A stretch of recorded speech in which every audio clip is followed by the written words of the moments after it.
जिंदाबाद जिंदाबाद उत्तराखंड किसान मोर्चा जिंदाबाद जिंदाबाद जिंदाबाद। नमस्कार साथियों, श्रेष्ठ उत्तराखंड में आपका स्वागत है। मैं मौजूद हूँ फिलहाल रुड़की तहसील परिसर में ज्वाइंट मजिस्ट्रेट कार्यालय के बाहर।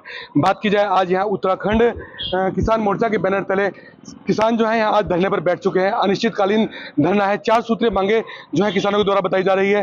राष्ट्रीय अध्यक्ष जो है उत्तराखंड किसान मोर्चा के गुलशन रॉड जी, उनके नेतृत्व में यहाँ सभी किसान बैठे हैं और एक अनिश्चितकालीन धरना चलने वाला है। कई तरह की मांगे हैं, जिसको लेकर बिजली के स्मार्ट मीटर का विरोध भी है, किसानों का बकाया भुगतान है और भी कई मांगों को लेकर किसानों द्वारा मांग की जा रही है। जानना चाहेंगे, किसानों के बीच में ही पहुंच चुके हैं और गुलशन रॉड जी हमारे साथ मौजूद हैं। गुलशन, जानना चाहेंगे आज आपका धरना शुरू हुआ है, किस तरह का धरना है और इस धरने को लेकर क्या बताना चाहेंगे आप? आज उत्तराखंड किसान मोर्चा ये अनिश्चितकालीन धरना ज्वाइंट मजिस्ट्रेट कार्यालय रुड़की पर शुरू हो चुका है।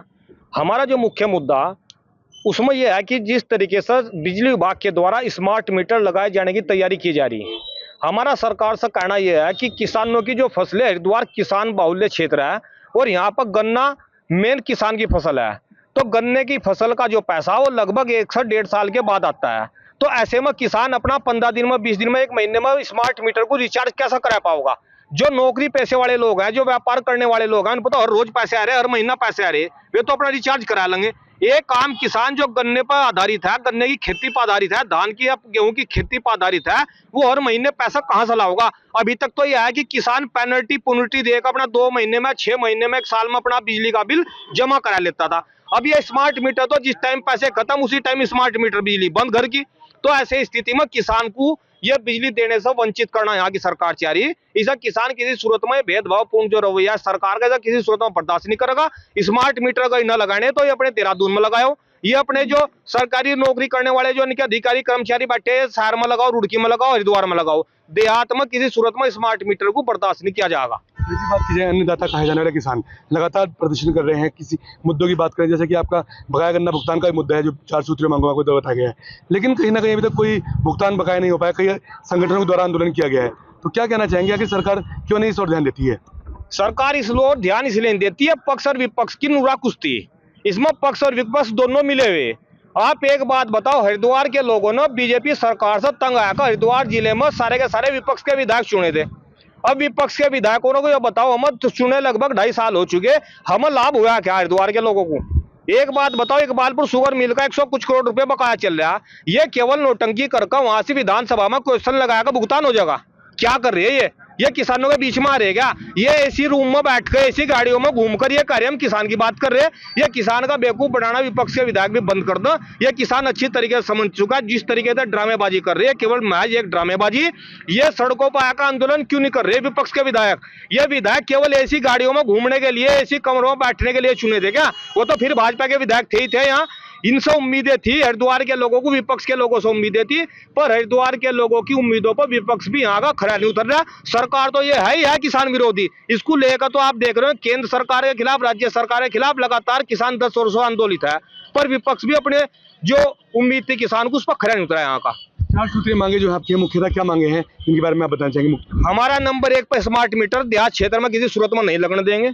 नंबर 2 पर सोलानी का पुल और रेडी का पुल, दोनों के दोनों पुल 1 साल तक उन्होंने ठेका बैरिकेटिंग लगाकर पुल बंद कर दिया। देहात क्षेत्र के जो गन्ने की किसान की आगे फसल लेने वाली गन्ने की ट्रॉली कहाँ को लेकर जाएगा? जो कानापुर से चला, जो बेल्ट था भोरी था, जो चलेगा गन्ने लेकर, उसे रुड़की जाना है, इकबालपुर जाना है? ये बताओ मुझे, रुड़की तो बंद करके बैठ गई है। जो बच्चों की स्कूल के बच्चों की वैन है, गाड़ियां सारी की सारी 10-10, 15-15 किलोमीटर घूम कर जा रही।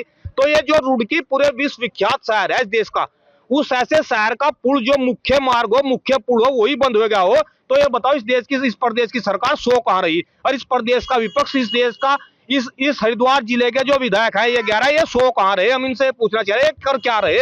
जो 1.5 साल तक पुल बंद पड़ा है, कोई बोलने वाला नहीं है। और पूरे हरिद्वार के आसपास के बच्चे जो घूम कर जा रहे हैं 15-15 किलोमीटर पर, लीपर रेडी किसान बाहुल्य गाँव है, सब 10 गाँव का निकल कर जा रहे हैं। अभी उन्हें गन्ना बेचना है 1 महीने के बाद, और उन्हें पुल बंद कर दिया। कहाँ को जाए गन्ने की ट्रॉली? कोई कहने सुनने वाले जिले में नहीं है, केवल ड्रामे कर रहे। केवल ये यहाँ से हिंदू मुसलमान में बैठ कर वोट लेने के लिए सब आ रहे, और ये केवल एक धोखा। इस धोखे को हम उजागर करेंगे। यहाँ पर किसान की बात नहीं कोई कर रहा है, मजदूर की कोई बात नहीं कर रहा है, केवल और केवल वोट बैंक यहाँ को हरिद्वार को उन्होंने बना कर रख दिया। वोट लेने के लिए हरिद्वार में, और जब वोट की पूर्ति हो जाए उसके बाद सब यहाँ से गायब हो जाए। अनिश्चितकालीन धरना शुरू हो गया तो खाना पीना किसानों का कहीं ना कहीं, बरसात का ही मौसम है, किस तरह की परेशानी देखनी पड़ेगी? किसानों को तो जब से पैदा हो और जब तक मरो तो परेशानी सबसे बड़ी परेशानी तो ये सरकार है किसान के लिए। तो इन सरकारों को आंख खोलने के लिए, तो प्रशासन को जगाने के लिए, चाहे बारिश हो, आंधी हो, तूफान हो, किसान तो 1.5 साल दिल्ली के बॉर्डर पर बैठा रहा, और जब तक यहाँ किसानों की मांगों पर पूरी नहीं होती जब तक यहाँ बैठा रहेगा कुछ भी आओ। मौजूद थे हमारे साथ गुलशन रोड जी। साफ तौर पर इनसे द्वारा बात की गई है ना, कहना है कि 4 सूत्री हालांकि मुख्य मांगे हैं और अन्य मांगे भी जिनको लेकर ये लोग यहाँ धरने पर बैठे हैं। और अनिश्चितकालीन जो धरना है ये आज से शुरू हो चुका है और यहीं पर बैठे रहेंगे। हालांकि बारिश का भी मौसम है, अब देखने वाली बात यही होगी कि धरना जो है अनिश्चितकालीन ये किसानों का कब तक चलता है और सरकार इस और कब तक ध्यान देती है। प्रिंस शर्मा, श्रेष्ठ उत्तराखंड, रुड़की। श्रेष्ठ उत्तराखंड पर खबरों से जुड़े रहने के लिए चैनल को सब्सक्राइब और लाइक करें, बेल आइकन दबाएं और देखते रहें श्रेष्ठ उत्तराखंड।